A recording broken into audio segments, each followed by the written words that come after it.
皆様、こんにちは。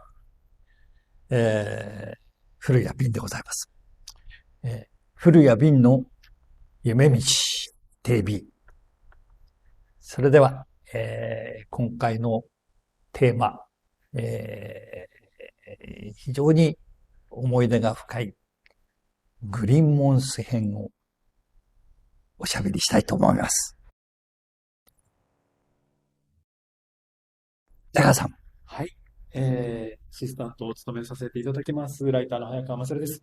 今日はウルトラマン放送第5話、ミロガンダの秘密、登場怪獣、グリーンモンストの、撮影秘話についてお尋ねしたいと思います。さて、この、また、あれですね、ウルトラマンの最初のクランクインの、3本。最初です、これが。これが最初です。飯島組の、飯島さんの最初。はい、組の3本の、はい。バルタン星人、ゲロンガ、グリーンモンスト3本、3本撮りではい。挑まれて、特撮のクランクインとしては、やっぱりグリーンモンストから撮られてる。そうですね。これが、すごい。最初のファーストシーンですね。はい。クランクインの記念すべきウルトラマン、最初の対戦相手が植物怪獣だったと。そう。おまけに夜景と言いますか。そう。ナイトシーンから。そうねえ。はい。ナイトシーンって言えば思い出すんですけれども、飯島監督、TBS からね、いらした、有名な演出家っていう、ディレクターですか、っていう方。これ、僕お会いしたのは、ウルトラ Q の時のね、そうですね。ケムール人というね、なんか素晴らしい、今にも、歴史に残る素晴らしい怪人ですけれども。ね、これは、匹敵する、ね、大変な、有名、重要なキャラクターになってます。人気度も結構ね、あるし、大変な、撮影でしたけれども、その時に、初めての。はい。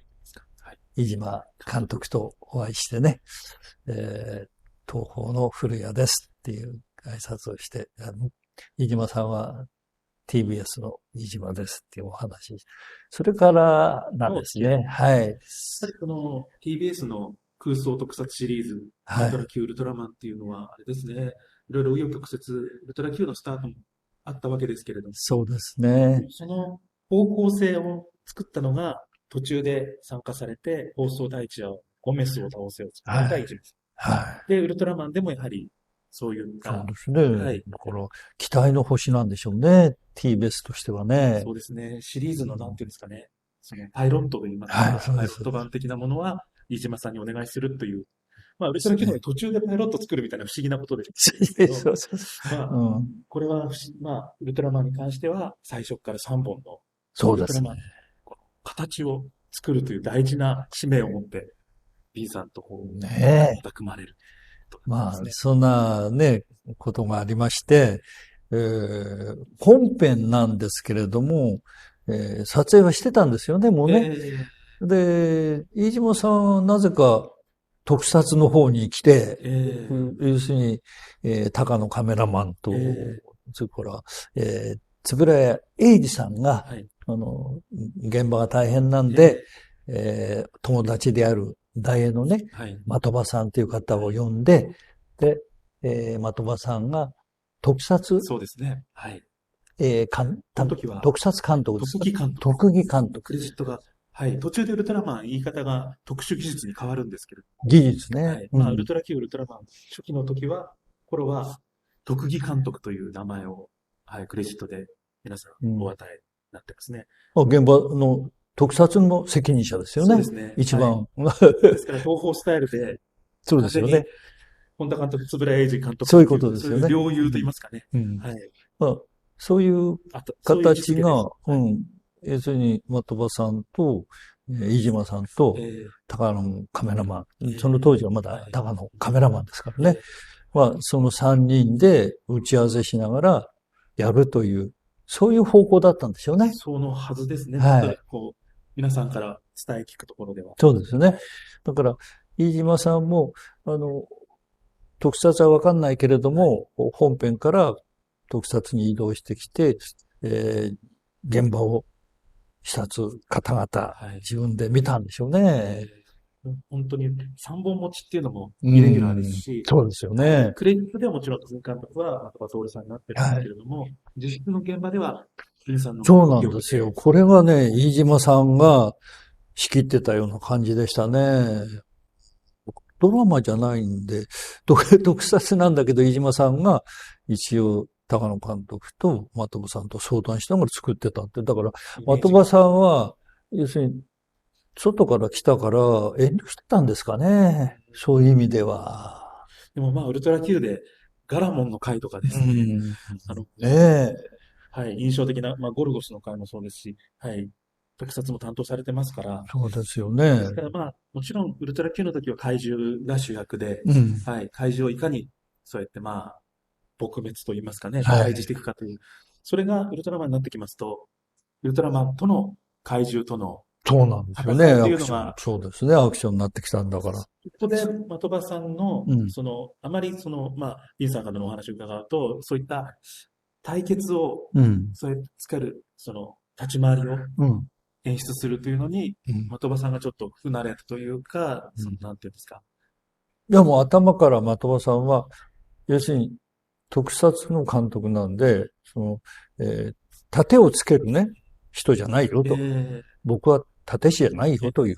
それはあったんですよね。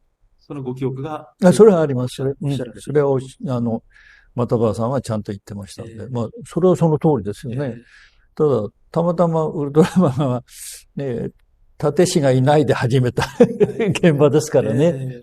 でもそれが後々、要するに、盾師はつけないで、ずっと39本やった。そうですよ。これが、ウルトラマンの、やっぱり成功の一つになってるかもしれないですね。そう思いますね。だから、どうしても、盾師の方がいらっしゃった、で、つけた立ち回りっていうのはまたそれはそれで、また、いいと思います。もちろん、ね、時代劇の剣撃シーンとか、素晴らしいじゃないですか。あとはまあ、大勢の特命がいた立ち回りっていうのはやっぱ美しいですけれども、ウルトラマンはあえてそうではなくて、まあ、だんだんそういって、盾を取り入れていくわけですけれども、まだ初期の段階では、逆に立ち回りは、本当にないですかね。ないっていう感じじゃないんですか？そこがね、魅力を、やっぱり特に初期のウルトラマン A タイプの頃のですね、怪獣との戦いっていうのは僕たちが見ていて、一番痺れるところっていうのはですね、そうです、次何が起こるか、